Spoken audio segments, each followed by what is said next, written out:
coming into the picture. There's a lot more, a couple of insights, but this is one of the things na gusto ko lang i-call out, Kamiranda. And of course, you get to see the same apples to apples drop during the time when SpaceX got into the picture.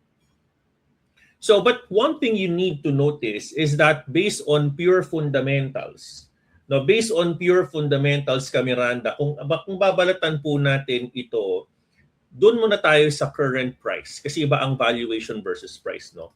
You're going to notice that the all-time high price of Iridium is at 68.43,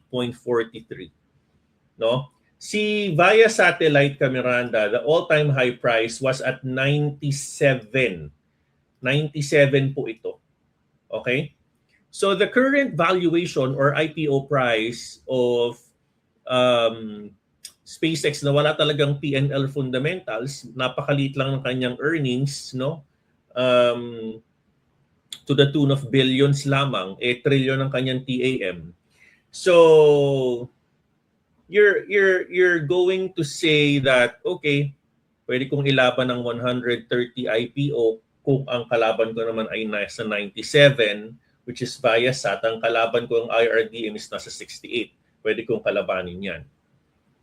But let's not get overly excited, right? Because if you think about it, based on the earnings and revenue report ng mga company na ito, Kamiranda, let's go to the earnings of IRDM, Kamiranda. So meron na siyang tinatawag na revenue, estimate earnings per share, meron na siyang financials.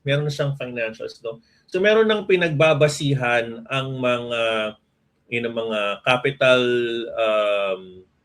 investment companies, etc., whether the particular stock price is a good buy or a wait, no?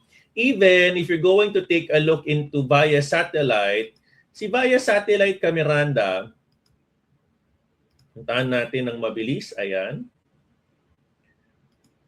Alright. So meron na siyang tinatawag na earnings release. Meron na siyang 8K report.